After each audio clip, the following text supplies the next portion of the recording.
invite my first panellist, Gill, to give us an update, please.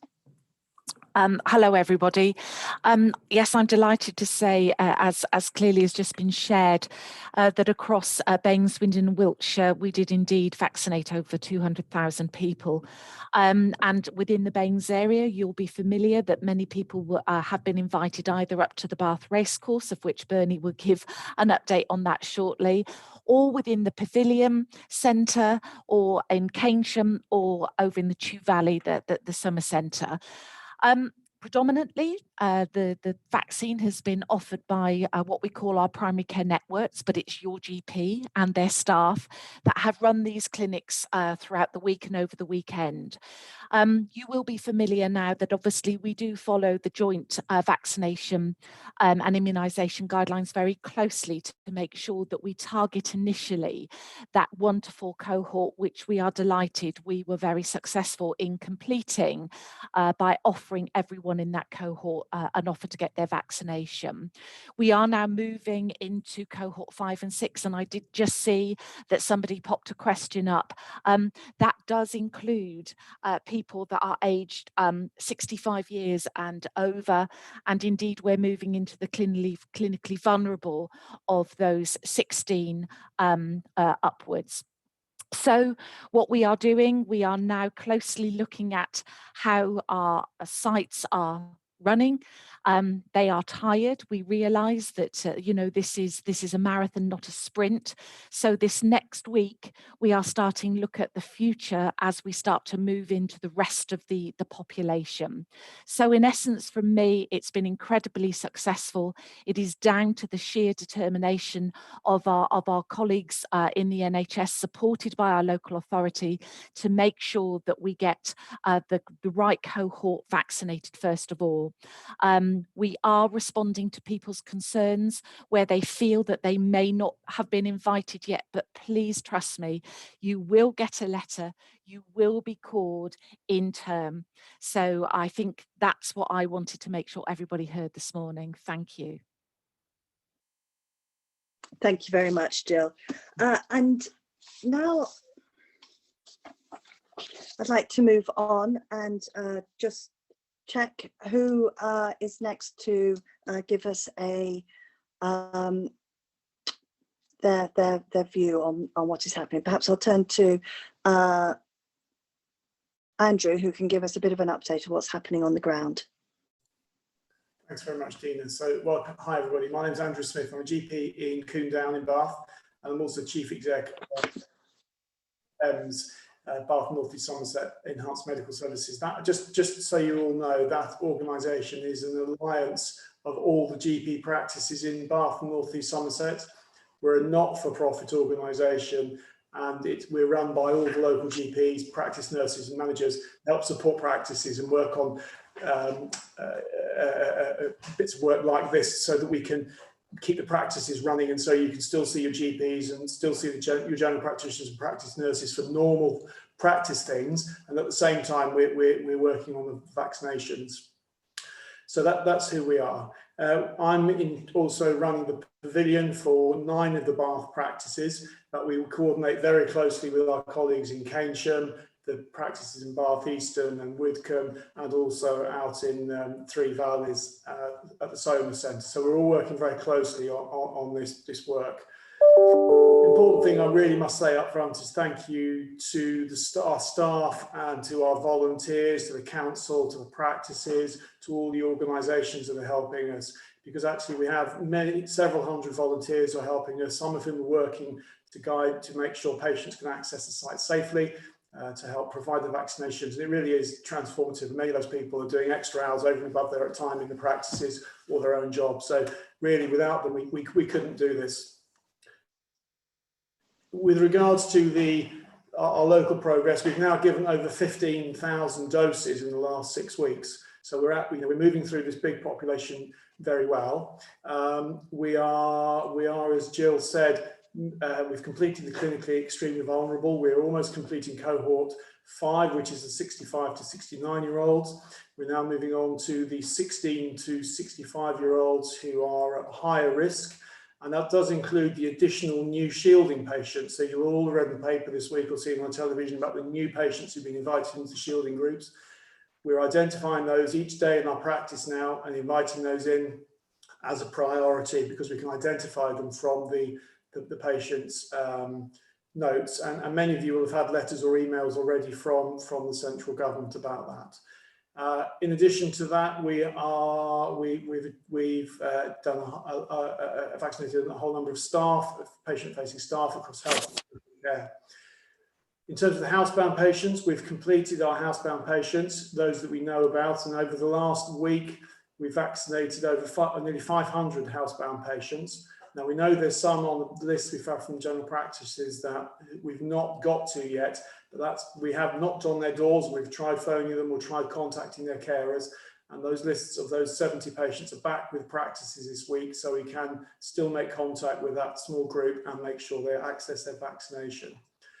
One of the other groups that also we're really concentrating on is those who are more vulnerable, those with learning difficulties, those with mental health issues, those with perhaps autistic spectrum disorder, and so on. And we're working with our colleagues at the council and with the voluntary sector and the organisations to identify those patients and service users and find ways that they can access the vaccine in as easy a way as possible. And that may be that we'll go out to visit them, or it may be we'll support them at the centre, or there may be support centres where those service users and patients go. So we're moving through, we're really trying to make sure we focus not just on the big population, but actually those smaller groups as well who may find it difficult to access and who we need to support to access a vaccination in more ways.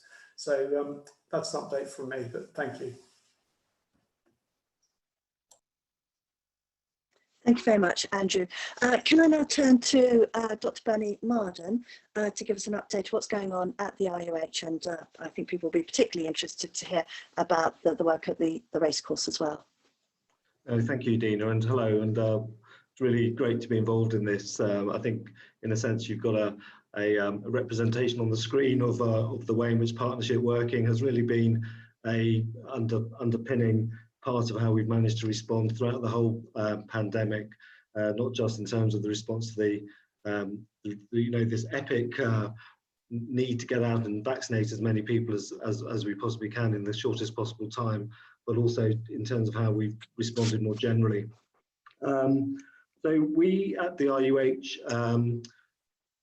are responsible for three elements, really. So we have some responsibility, obviously, in terms of our own staff, health and care workers, and that's principally carried out through the function of our hospital hub. We also have involvement in running the racecourse vaccination centre on behalf of the system, and we've also, in the background, everybody in the system is really impressed about how people have taken on different responsibilities, but we had a particular responsibility in terms of helping to organise the staffing for a number of other parts of the system as well. So quite a lot of pressure on our organisation at a time when we already felt that we were under considerable pressure already. And what's been really impressive to me is the way that everyone's rallied behind this last phase, hopefully, of getting people vaccinated. I think it's fair to say that our teams are exhausted, they're tired, they've had an incredibly focused and difficult time looking after ill people with COVID and other problems throughout the whole pandemic. And I think there was a bit of a moment actually where we could have looked at the vaccination programme as being something that, maybe the straw that would break the camel's back. But actually what has happened is people have really rallied around and are really positive about what it represents. And it feels like a really important thing to be part of. And that, in that spirit, our staff have really put huge effort in to try to make this as successful as possible. Like Andrew, I think it's important to recognise others who have also come forward. It's really humbling to see individuals from every walk of life, experienced in healthcare or otherwise, coming forward and wanting to get involved in this programme.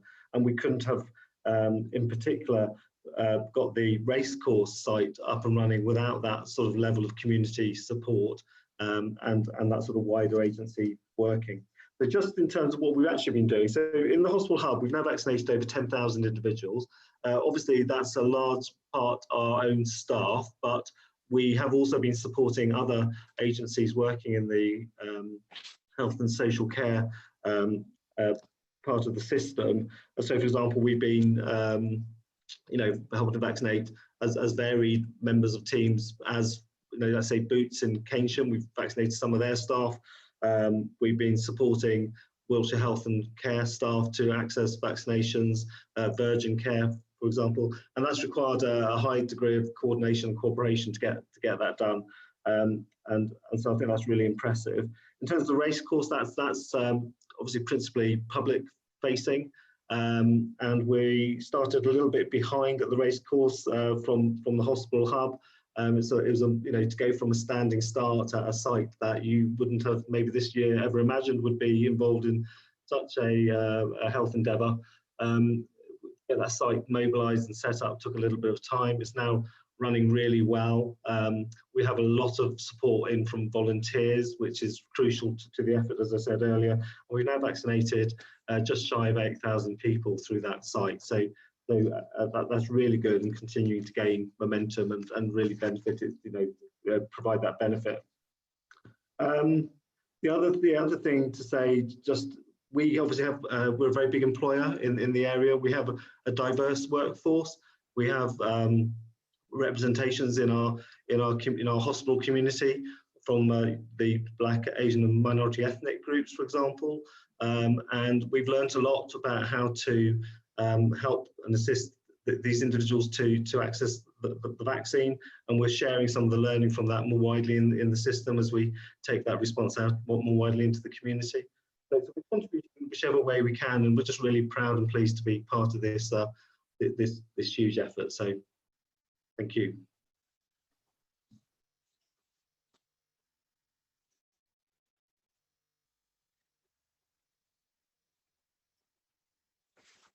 Thank you very much, Bernie. And finally, to Rob, Councillor Rob Appleyard, just to give us a little bit of an indication of the way to ensure that this programme can be done. Yeah, thank you, Dina. Sorry, I think you cut out on the last little bit, but I think I got the gist of that. Yeah, I mean, I think as we can understand from our colleagues that this is a mammoth task to vaccinate all of our population, and the actual vaccination itself is a very critical part of it, but it's actually part of the picture, because as I think it's been referred to, there's a huge amount of support that goes and to support our medical teams to enable this to happen, with our volunteers out there who readily put themselves forward to support not only the vaccination sites, but also to help with the wellbeing hub. Now, the wellbeing hub is set up, and that actually supports a lot of our residents who are either shielding, who can't get out, have either they need medicines or food and things like that. And they've done an enormous task.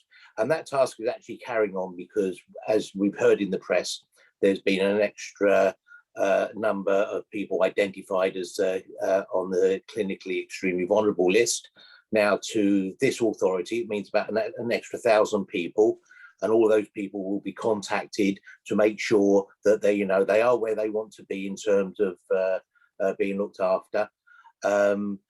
I'd just like to pay also tribute to a couple of other organisations, and I think the RUH quite rightly has really had to weather the storm in terms of demands and the way they set their services up and everything like this.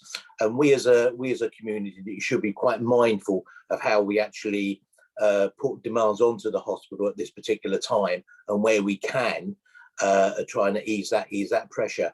But the NHS side is actually one part of it as well, because there's a very strong group of people outside that actually deliver the care to our residents, and a lot of our care is actually done through our Virgin Care contract, and they deliver something like 200 services to our residents. And all these healthcare professionals, our district nurses and everything like that, they've maintained that support while all of this pandemic's been going on, and we have to ensure that they are actually looked after in terms of the vaccination process, and also those people at home, and that is happening at a pace. And a lot of what's happening in terms of the support to, like maybe Dina and myself, so we can understand all the different strands that's happening on. We have a very efficient public health team led by Dr. Bruce Lawrence, who him and his colleagues, they pull together a lot of the information that's coming through from government and the statistics that we're getting to actually give us a clear picture, or as clear as we can get, about what's happening and how fast it's happening. The last two things I would like to sort of just say is that, and I think Gill sort of referred to it and everything like this, is that really what this is, we are going to be moving into a slightly more complex sort of scenario in terms of the vaccination, who's getting vaccinated and everything like this, because it's quite natural and there's a lot of pressure out there. People think certain professions need to, and that will be dealt with, and that's a lot of that is done nationally.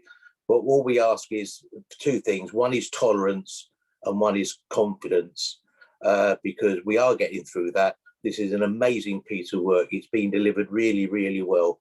And it will be nice to come out of this, that in 2020 and 2021, we are not defined by the virus. We're actually defined by how we've actually come together, and together we've actually fought this. Yeah, thank you, Rob. I think that's a really, good point. That this, the success of this is down to everybody playing their part, and that also includes the public as well. For them coming and at the time that they're asked to, and being vaccinated, and which actually leads me on to perhaps one of my first questions, which is a question about how. I think there's a sense that if you've received your first vaccination, that you might be able to take more risks, and perhaps this is a question for our medical guys on the call. Perhaps you could just tell us a little bit about the protection the vaccination does give. Perhaps this is a question sort of between personal protection and population protection. I don't know who wants to take that. Possibly quite a tricky question as the first question.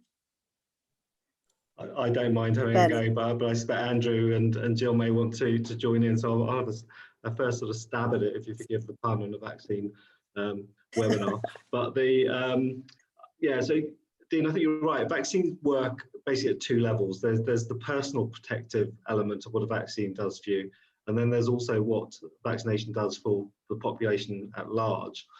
And there's we've got stronger evidence, and certainly stronger emerging evidence all the time, about the personal protective value of having the vaccination, and we're going to get more and more confident about that over time as we have more data.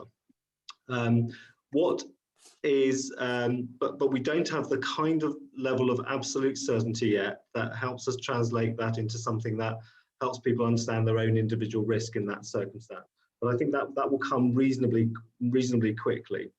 What is less clear and takes longer to accumulate is the kind of data and information that helps you become confident about whether, if you have X number of people in the population who've received the vaccine, even if they get exposed, what's the possibility of them passing the virus on to other individuals they come into contact with.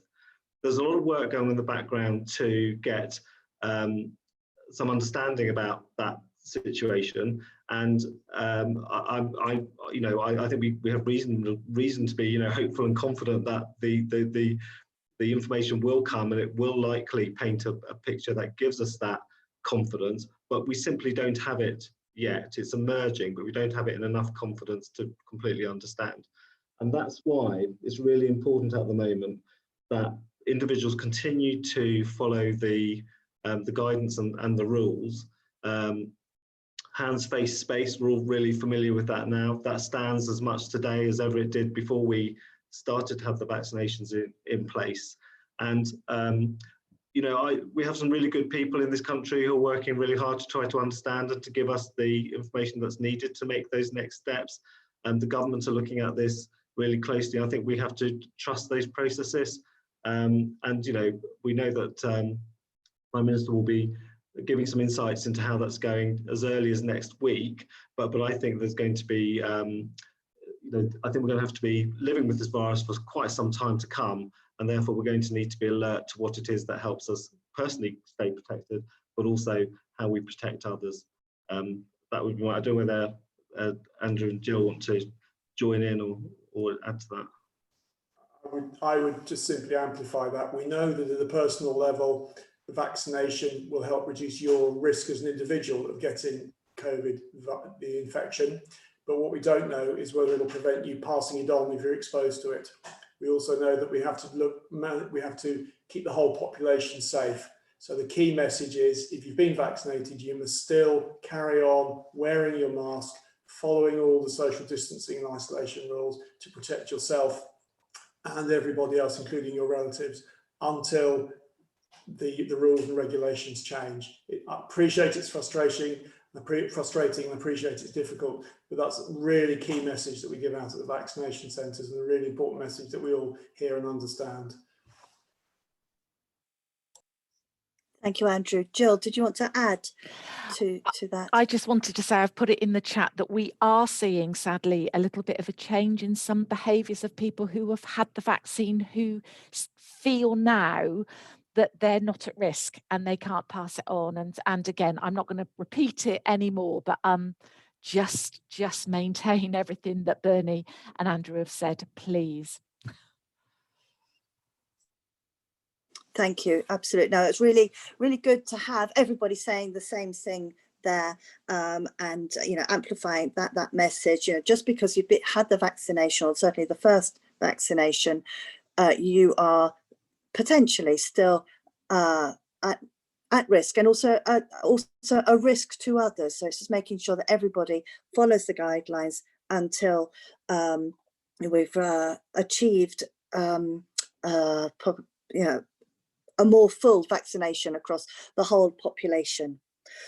Okay, so I've had some other questions that have been sent in, and some of those are around the clinically extremely vulnerable, or extremely clinically vulnerable, as I believe they are more officially known as. Can you give some sort of insight into how this list of people was established? Who decided who should be on that list?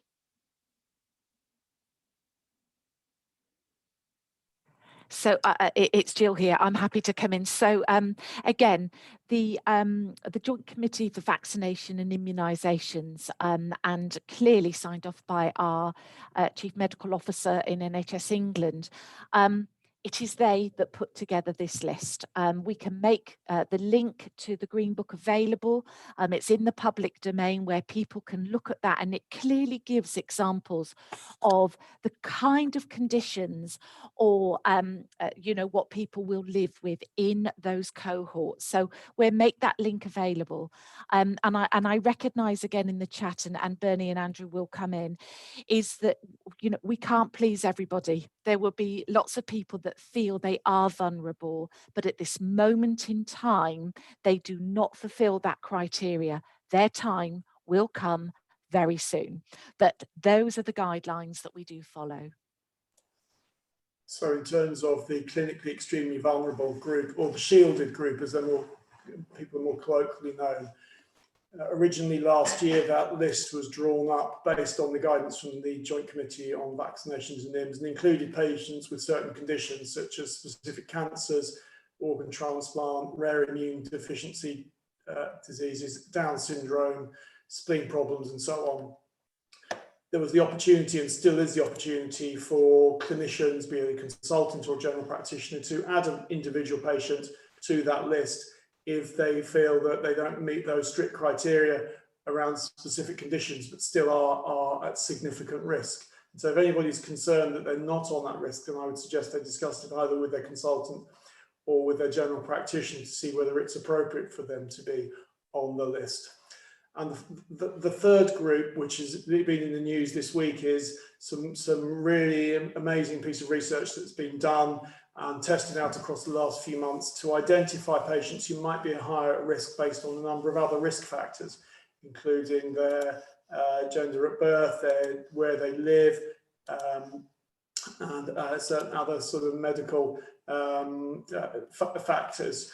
And that is the group that have been added to this week, and it's the 1.6 million or so, and as Rob has indicated, about 1,000 across the BANES locality. So those are the three groups that fit into clinically extremely vulnerable, all of whom should have been invited for a vaccine now, and should have been and hopefully vaccinated before the 15th of February.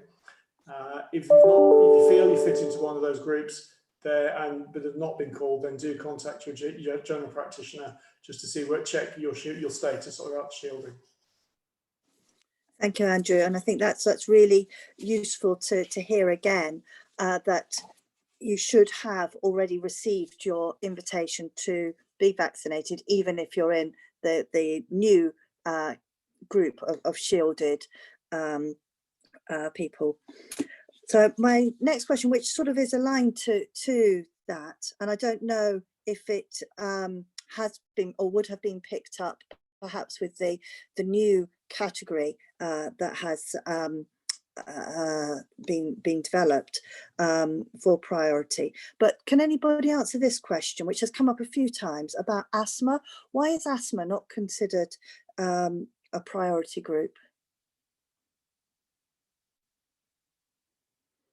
I think I'm probably looking at either Gill or Andrew to answer this one.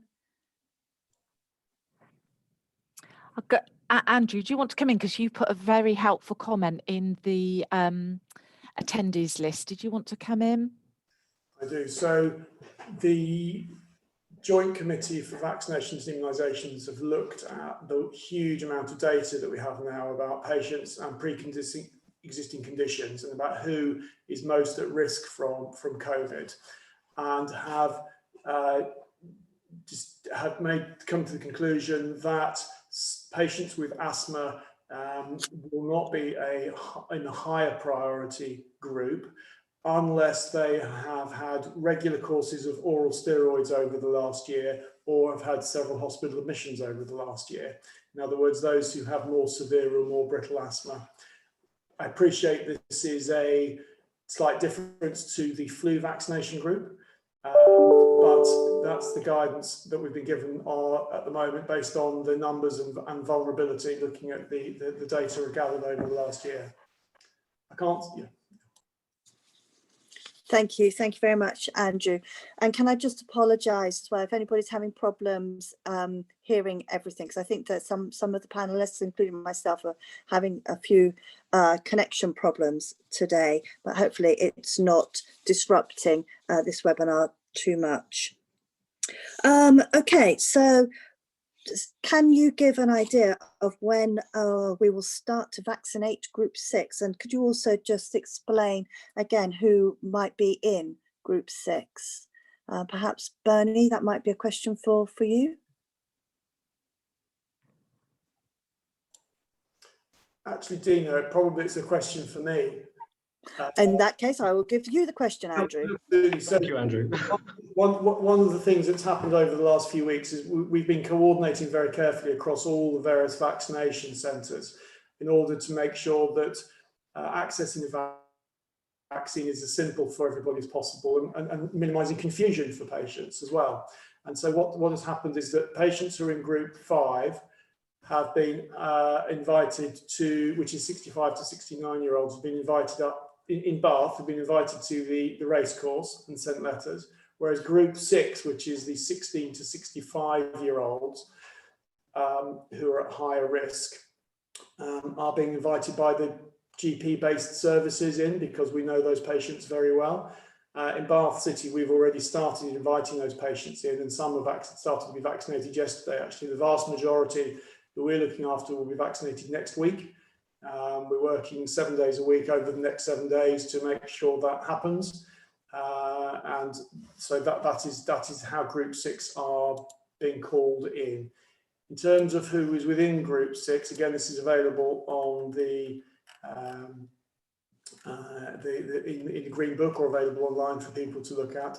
but it includes those with severe lung and heart conditions, those with chronic severe kidney and liver conditions, certain neurological conditions, those without a spleen or with splenic problems, with immunosuppression relating to blood problems, so those with severe mental illness, which includes those with schizophrenia and bipolar disorder, adult carers. And the carers question is one that we often get and is very tricky. It's really hard to distinguish sometimes, but the definition for carers is those who are eligible for a carer's allowance or who are the sole or primary carer of an elderly or disabled person who is at increased risk of COVID-19 mortality, and also younger adults in long-stay nursing and residential care, and finally those whose weight is high and whose body mass index might be more than 40. So that in essence is the high-risk group of group 6.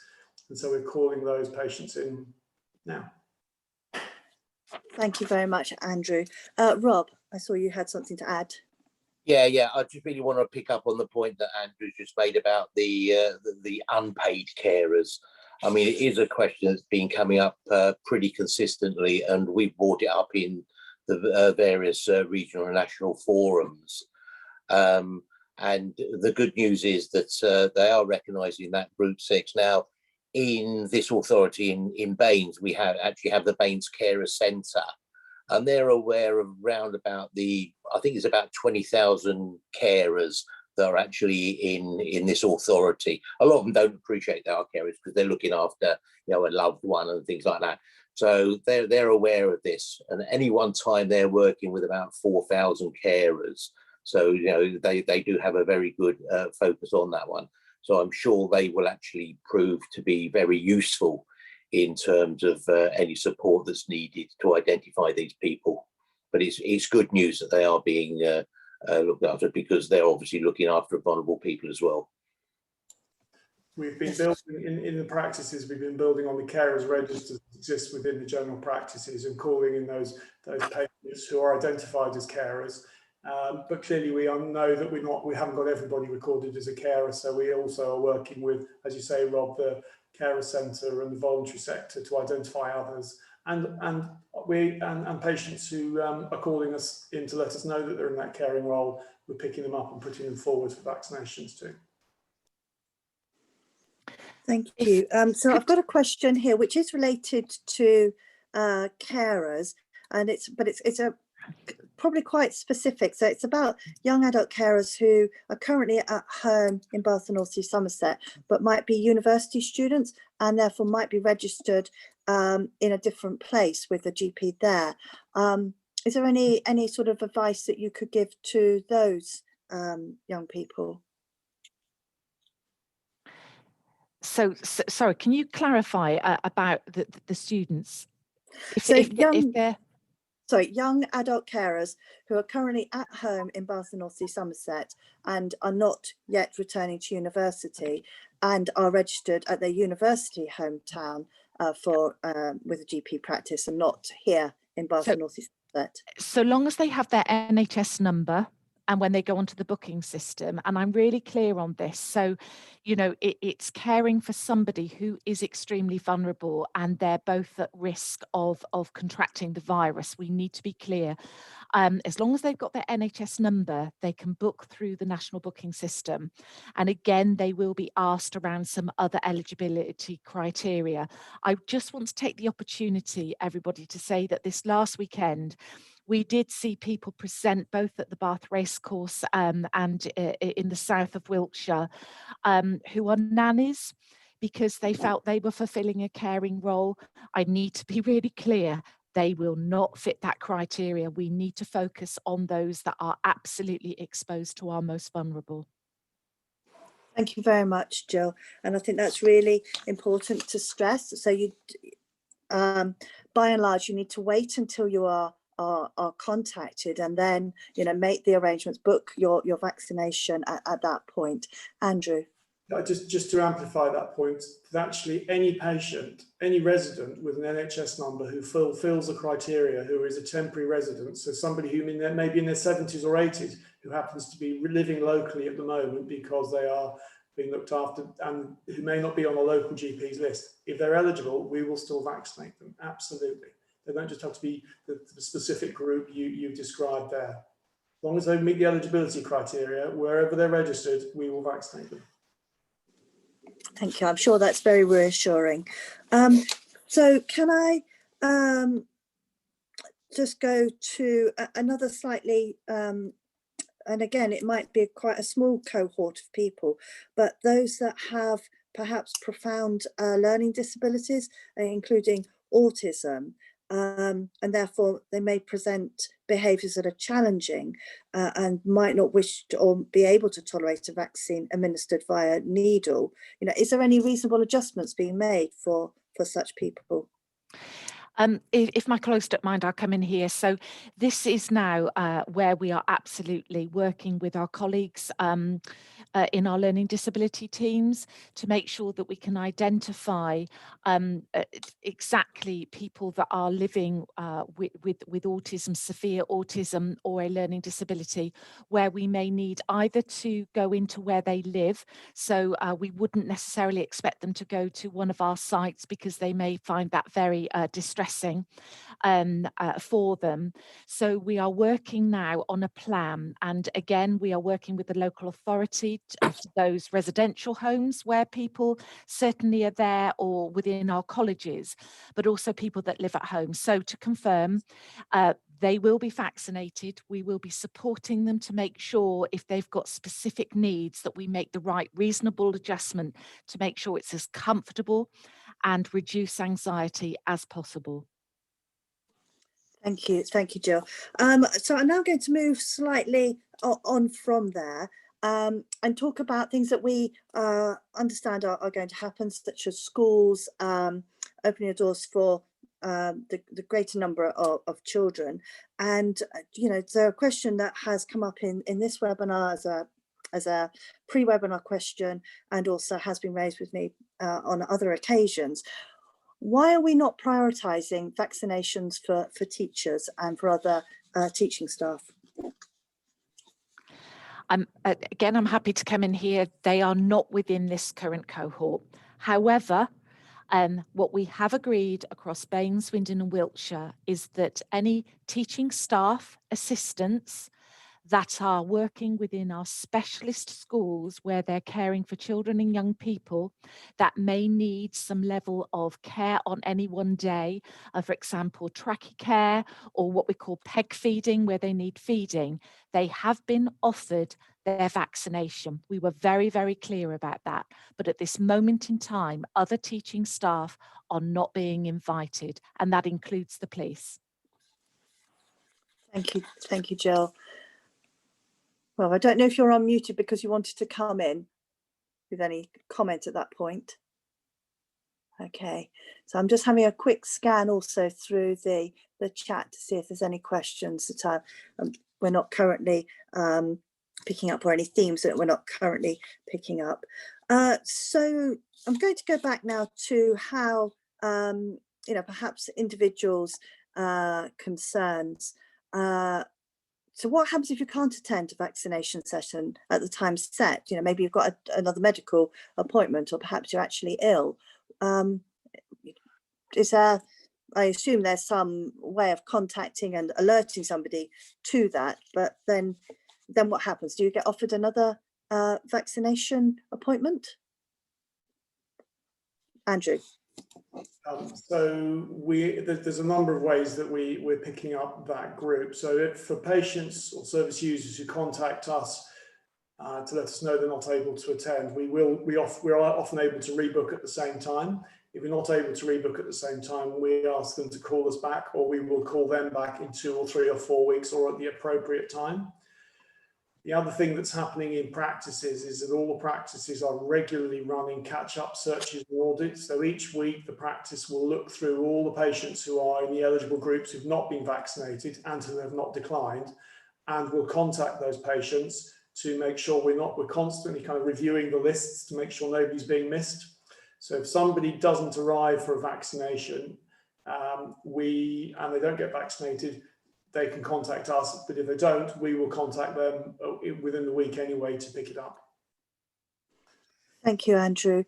And sort of aligned to that, you know, do we have any sort of knowledge about how many might just be simply refusing to take the vaccination in Bath and North East Somerset?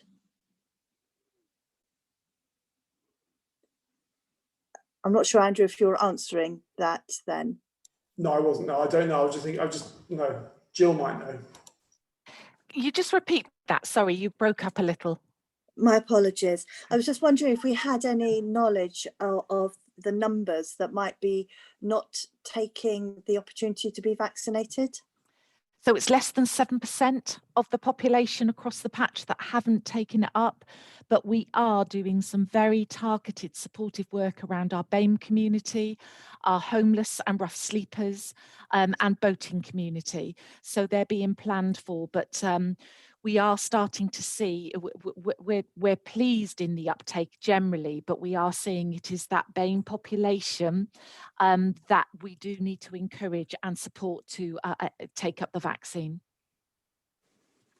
Thank you, Jill. And I think that picks up on a question that I noted in the chat as well, about how we're making sure that those that might otherwise slip through the net, such as homeless people, are being picked up. Rob? Yeah, I mean, and just slightly widening that, and I did see it in a question much earlier on, and I think it's been referred to again, is about, you know, I don't know how big a cohort is, because presumably we don't know, but those people that maybe not here in a settled status of some sort, maybe here illegally or something like that, how do we give them a route into the vaccination through some sort of amnesty? Because I mean, they are just as vulnerable and they can have just an effect on our communities. And it's possibly a question to take away from here, but I think it's worth noting that have we looked at this particular question, and yeah, how would we deal with it? Because they may actually not be hooked into a surgery or even have a national health number. I don't know. So that's a valid question, I think. Absolutely, yes. Jill, if you're about to leap in with this one.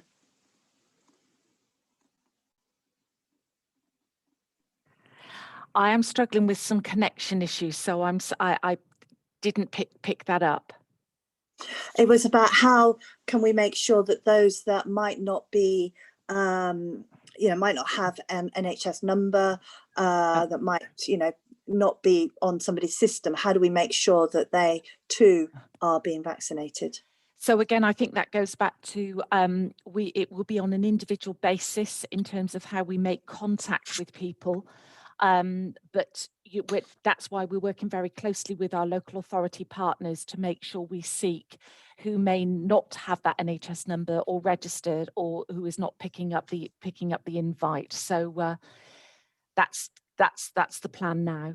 Within that discussion, will there be an element that we can create a safe routing for those people that are maybe not here in a legal status? But they have to know the confidence they can come in with a certain amount of immunity in this particular instance. They do, Rob, and I think that is why that the more we hear from either individuals or communities that are worried about picking up the offer for whatever reason, we want to work to make sure that we identify a site that is comfortable to them, even if it's a pop-up site, that they may for a period of time know that that vaccine will be available. So you know, that is what we're trying to do. I have put in the chat, everybody, as well, that at this minute, in terms of around vaccine availability, so whilst we're focusing on those cohorts, it's in the national domain. We know that these next few weeks, vaccine availability is rather tight. Once we get into March and April, more vaccine, and including, we hope to see more different vaccines come available, the spread of the offer will become a lot more easier. And therefore, Rob, other groups, we will be able to be more flexible of where we can offer that and have a ready supply of vaccine. Thank you very much, Jill. Okay, so I've now been having a quick scroll through the chat, and I think it might be helpful for people to get a feel of the rough timetable, if you could possibly outline that for groups such as the 60 to 65s. And a sort of follow-on question for that is around the second vaccination, because we're speaking a lot about the first vaccination, but obviously people will be better protected once they have had both. If I may come in, and then maybe Bernie and Andrew want to talk about the second vaccine, but we are working that we will complete the cohort 5 by the end of February. As Andrew said, they're very nearly there in the Baines area. Cohort 6, we are working to the end of March, and again, you know, the logistics of this is enormous. So putting our delivery in for that vaccine, we are working on a week by week delivery, and we are working towards the end of March of that cohort 6. Again, we feel we'll be slightly ahead of the game on that. Next week, we have a planning meeting that starts with NHS England, who I must reiterate, they are leading this. We're working with NHS England to say what our plan will be for us then to start inviting cohort 7, 8 and 9. And then let's remember, everybody, it is then the entire rest of that adult population. And we still await what will happen to children and young people, where those clinical trials are happening now. And I've put in the chat that all of us across the Southwest are working, that our plan will be to deliver this right up to September. It's a massive population to cover, but that's our timeline. And then, of course, trials are happening now about, so what happens if this becomes an annual offer? So we've got to consider that. But I'll hand over to Andrew about the second doses. Andrew. Yep. So I was just replying to one of the questions in the chat. So yes, second doses, we are busy planning them at the moment. We are marshalling the groups. We know the dates for when we should be providing the second doses for patients and for staff. We're just waiting to finalise the dates for, particularly for the Pfizer vaccine deliveries, so we can pin those down, as those are going to be used within 1 or 2 days of receipt. We're hoping to get dates out for the second vaccinations within the next week or 2, depending on delivery dates. But I know it depends on Gill's meeting next week to hear about supply, which we know the supply's there. It's just a fine detail of which day, which literal day it's coming in April, in March, April, or in May. If the supply continues as it is, and I know it is tricky, we're hopeful that we'll finish all our first doses before we start doing any second doses. But that may not be the case. But either way, please be assured that we are absolutely tracking. We've got some very complex spreadsheets and information around when people had their first doses. And the IT is really helpful to allow us to plan it. We are tracking each and every person pretty much at the moment. Okay, thank you. And again, I'm sure that's reassuring. There is a question that's being raised about which vaccines are being offered. You know, is there any difference in efficacy of the vaccines? And you know, so is one better than the other? So I'll try and answer that. So no, we are really pleased to have 2 vaccines currently in play. We have approval for a third that's not available yet. We professionally do not consider there's any significant distinction between the 2. Importantly, the supply chain doesn't allow for any element of choice, and we're just really pleased to have the two fantastic vaccines available. If you think about where we'd have been this time last year, we weren't even sure as late as sort of October, November last year whether we'd have even one. So to have a number of vaccines in play, all of whom seem to be capable of doing the job, is really good. And I would recommend to people that they don't think too hard about which one they're having. We're really confident in both the currently being delivered vaccines. And will it matter if your second vaccine is different to the first one? That's a really interesting question, and in fact there is some work going on in the background to try to determine how concerned we should be about that. The important thing for people to take away is that the absolute intention and the way in which the logistics, as Andrew described, are supporting the rollout programme. At the moment, you will definitely receive the same vaccine as you received for your first dose for your second dose. There might be some nuanced circumstances in the future when that changes, but for now, the plan is you have if you're an AstraZeneca or a Pfizer dose 1, you have AstraZeneca or Pfizer for your second dose, according to which one you had the first time around. I think it's important, Dean, just to add, and I think we may have already said it, but I want to reiterate it. How you handle those vaccines are very different. So I think for the public to recognise the Pfizer vaccine, when it first came out, we thought we could take that into people's homes, into care homes as the starting point. It then became very clear it's very delicate to handle. And once you have that drop off of the Pfizer, as Andrew said, you've only got at a minimum 3.5 days in which to use that entire box of vaccine.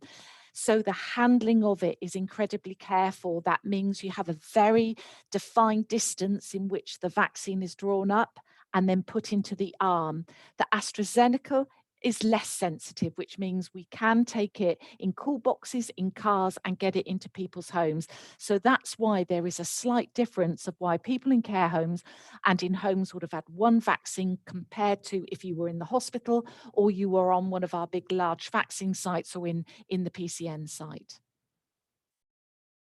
Can I just add that the other sort of slight nuance to that is about availability as opposed to choice.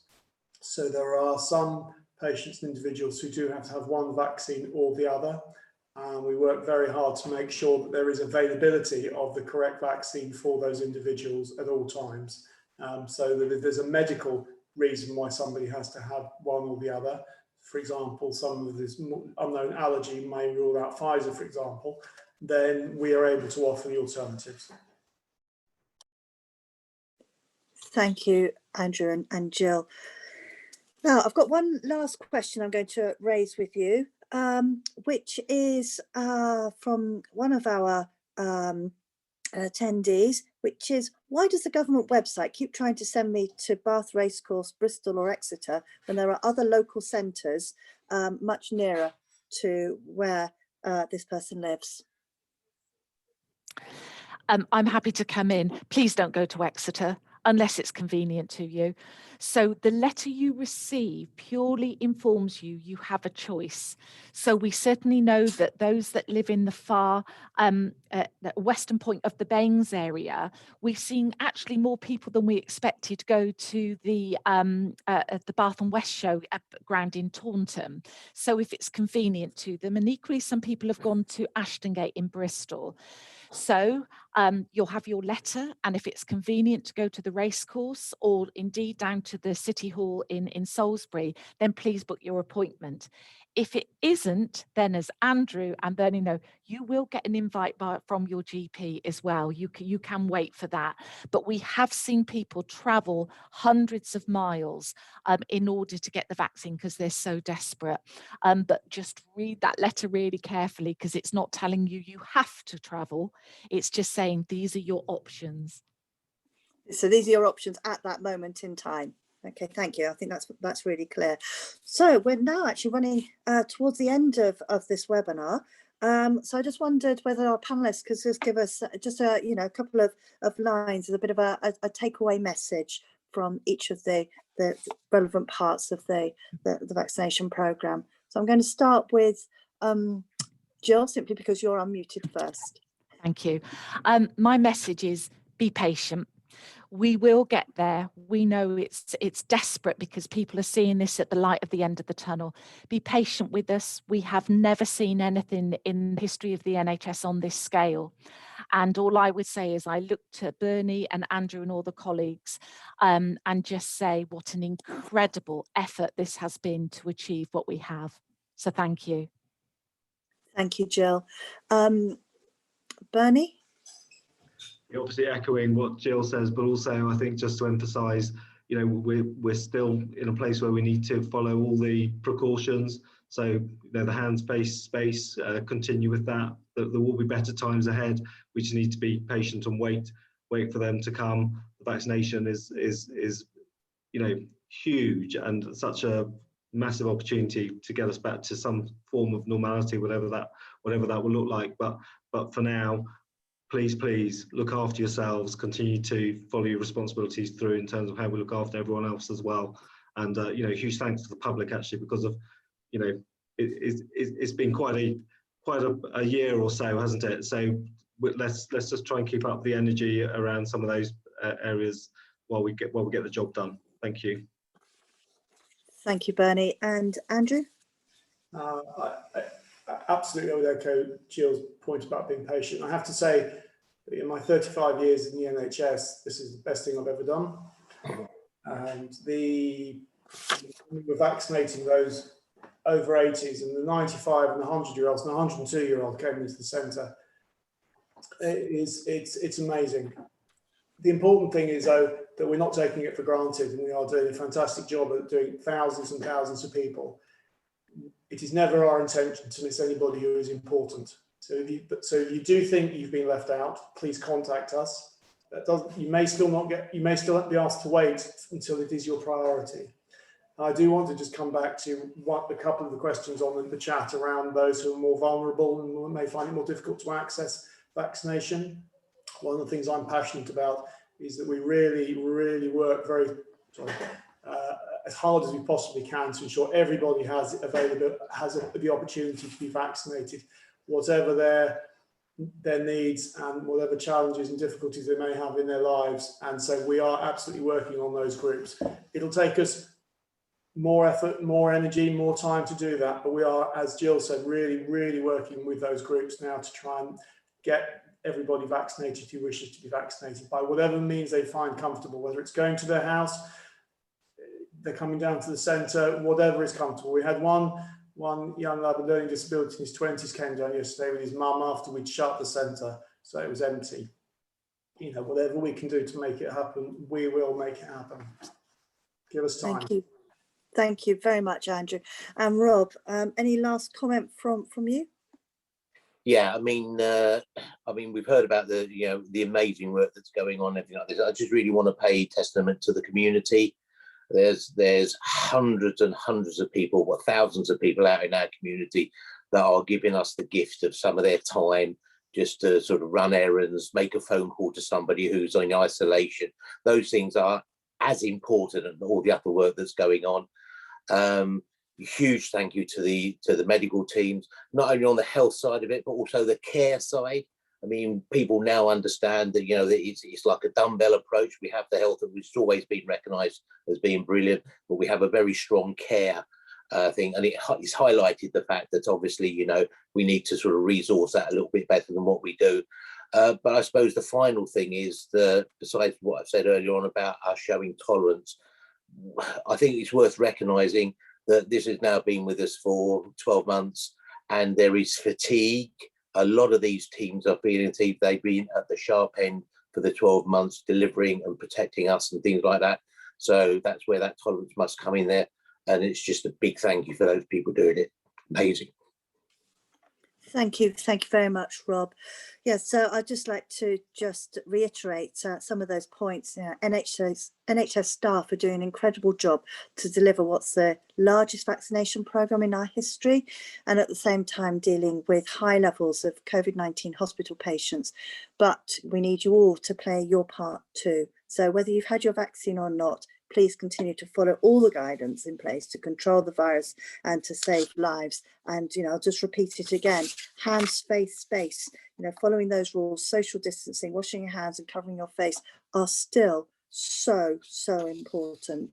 And as I said, as we come to the end of this webinar, can I also say thank you to everyone out there for all the work they're putting in and all the work that they've put in over the last year. We know how tough it is for everyone, and we're really grateful for everybody for everything that they have done over this last year. So whether that's staying at home and staying safe, volunteering in the community, delivering food parcels, going out every day, carrying out critical roles in the community, thank you all for helping.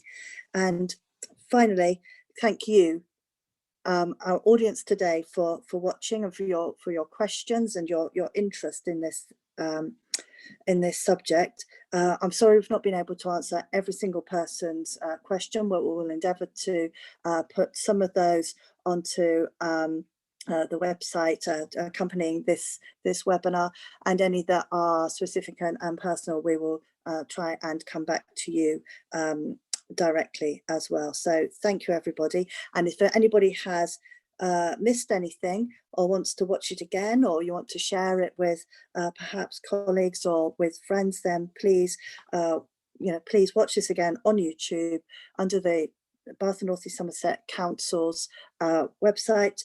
And it's been a real pleasure today. So thank you, everybody, and good morning.